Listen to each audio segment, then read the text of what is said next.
क्या कभी आपने नोटिस किया है, घर पर हम पूरा डेमो परफेक्टली प्रिपेयर कर लेते हैं, मिरर के सामने प्रैक्टिस भी कर लेते हैं, लेकिन जैसे ही इंटरव्यू रूम में जा एंटर करते हैं, हमारे हाथ कांपने लग जाते हैं, आवाज़ धीमी हो जाती है और जो सब याद किया था वो सब अचानक हम भूलने लग जाते हैं। तो अगर आपके साथ भी ऐसा होता है तो डोंट वरी। आज की वीडियो में मैं आपको 8 प्रैक्टिकल टिप्स बताऊंगी जिनको फॉलो करके आप अपना डेमो फियर ईजिली ओवरकम कर सकते हैं और इंटरव्यू पैनल के सामने कॉन्फिडेंटली टीच कर सकते हैं। तो सबसे पहली टिप लेते हैं, फियर की रियल रीज़न को समझिए।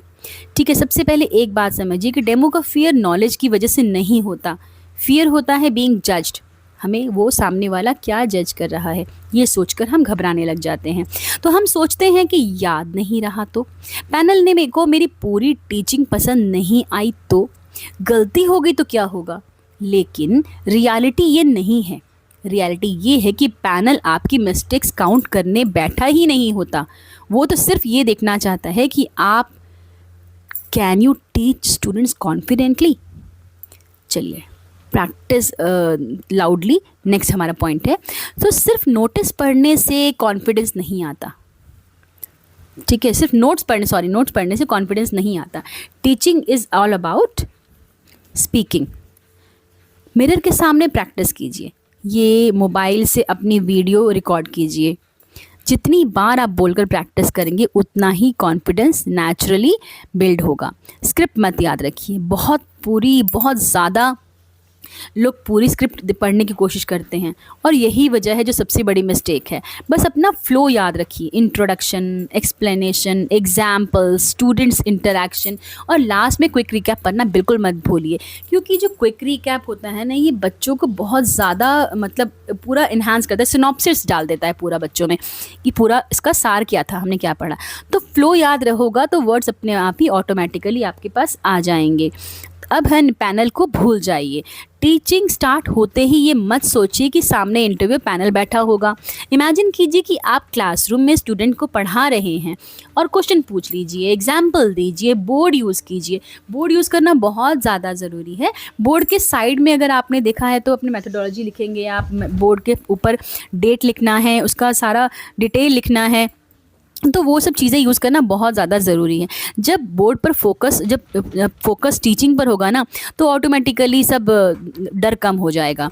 फिर नेक्स्ट है, मिस्टेक से मत डरिए। परफेक्ट टीचर कोई भी नहीं होता। आपको क्या लगता है कि जो आपके सामने बैठे ये पैनल है वो स्टार्टिंग से ही पैनल रहे होंगे? क्या स्टार्टिंग से ही वो कोऑर्डिनेटर, प्रिंसिपल या फिर डायरेक्टर रहे होंगे? बिल्कुल भी नहीं।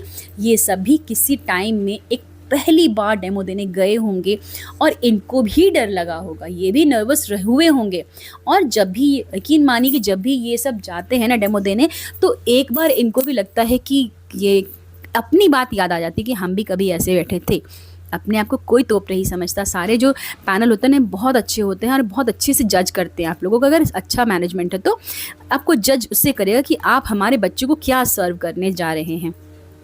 तो बिल्कुल पैनिक मत कीजिए, एक सेकेंड रुक जाइए, स्माइल कीजिए और कंटिन्यू कीजिए। फिर रिमेंबर, एक चीज़ याद रखिएगा, कॉन्फिडेंस का मतलब नेवर मेकिंग मिस्टेक नहीं होता। कॉन्फिडेंस का मतलब होता है मेकिंग अ मिस्टेक, यानी कि मिस्टेक के बाद भी हमने कामली कंटिन्यू किया।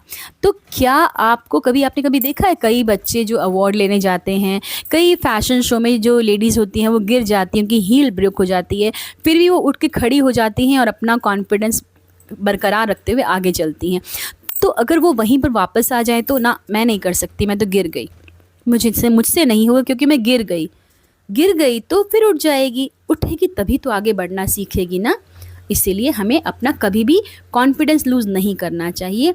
और फिर नेक्स्ट स्टेप आता है हमारा पॉजिटिव सेल्फ टॉक। अपने आप से बातें कीजिए, क्योंकि मुझसे बड़ा ज़्यादा अच्छा ऑब्सेस्ड किसी के लिए नहीं हूँ।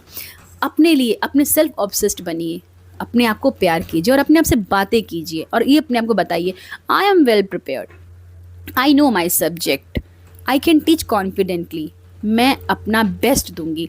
अपना जब सब्जेक्ट याद हो ना हो, लेकिन मुझे पता है कि मेरा सब्जेक्ट पता है, मैं वही तो पढ़ाने आई हूँ यहाँ पर भाई, मुझे इंग्लिश पढ़ाने आई हूँ, मुझे पता है ग्रामर के रूल्स क्या होते हैं। कहीं भूल ही गई तो क्या हो जाएगा?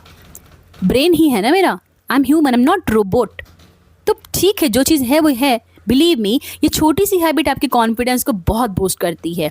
तो tip number 8, deep breathing. Demo start करने से पहले 3 डीप ब्रीथ लीजिए, 3 बार, ठीक है। स्लोली इनहेल कीजिए, 2 सेकेंड होल्ड कीजिए, फिर धीरे से एक्सहेल कीजिए। बस इतना सा एक्सरसाइज करने से आपकी हार्ट बीट को नॉर्मल करता है और आपके माइंड को रिलैक्स करता है। तो चलिए फिनिश करते हैं इसको। एक बात याद रखिएगा, कॉन्फिडेंस किसी के पास रेडीमेड नहीं होता। कॉन्फिडेंस आता है प्रिपरेशन, प्रैक्टिस और एक्सपीरियंस से। तो हर सक्सेसफुल टीचर कभी ना कभी तो नर्वस रहा होगा ना बेटा, सॉरी टीचर्स, कभी ना कभी रहा होगा, लेकिन उन्होंने फियर को कभी अपनी सक्सेस के बीच में नहीं आने दिया। अगर एक बार मैं साइकिल से गिर गई और दोबारा उठ के नहीं चलाना सीखा तो वो फियर मेरे मन में हमेशा के लिए घर कर जाएगा और मैं कभी भी चलाना नहीं सीख पाऊंगी। ऐसे ही हमारी सक्सेस होती है। आप एक डेमो दो, 1, 10, 15, 20 डेमो दो। आपको मैं एक स्टोरी सुनाती हूँ। एक बहुत अच्छे से मैंने स्टोरी पढ़ी थी कुछ दिन पहले कि एक थे जेंटलमैन, वो कॉर्पोरेट में जॉब करते हैं, ठीक है। जॉब करते हुए ना उन्होंने क्या किया कि उनका पैकेज बहुत ही अच्छा, मतलब एक कॉर्पोरेट में जो नॉर्मल फाइनेंस मैनेजर की जो सैलरी होती है वही 35 लाख के आसपास उनकी पर एनम की थी, ठीक है। तो उसके बाद भी उनको धीरे धीरे उनको इंक्रीमेंट हुई, 5 लाख तक हो गया। उसके बाद उनको भी लगा कि नहीं, मैं बार बार हर कंपनी में ना इंटरव्यू देने जाते थे। तो एक बार उनके कलीग ने पूछा, भाई क्या बात है, तुम्हारी अच्छी खासी पैकेज है फिर भी तुम बार बार इंटरव्यू देते रहते हो। उसने बोला कि मैं बार बार इंटरव्यू इसलिए देना चाहता हूँ कि मैं अपने आप को अपडेट रखना चाहता हूँ, मैं जानना चाहता हूँ कि मेरी मार्केट में क्या वैल्यू है। तो ये सब चीज़ें इंपॉर्टेंट इसलिए होती कि आप अभी जॉब करते हैं उसके बाद भी आपको इसलिए डेमो और इंटरव्यू देना चाहिए ताकि अपने आप को अपडेट रखिए। जब अचानक से डेमो और इंटरव्यू देने जाएंगे तो आपको वो भी घबराहट नहीं रहेगी। और अगर आप भी रेगुलर प्रैक्टिस करेंगे और खुद पर बिलीव करेंगे ना, तो मुझे पूरा कॉन्फिडेंस है कि आप अपना नेक्स्ट टीचिंग डेमो बहुत कॉन्फिडेंसली क्रैक करेंगे। तो अगर आपको ये वीडियो हेल्पफुल लगी, अच्छी लगी, तो लाइक ज़रूर कीजिएगा, शेयर कीजिए और चैनल को सब्सक्राइब करना मत भूलिएगा। Thank you, have a great day, best of luck for your demo. Thank you.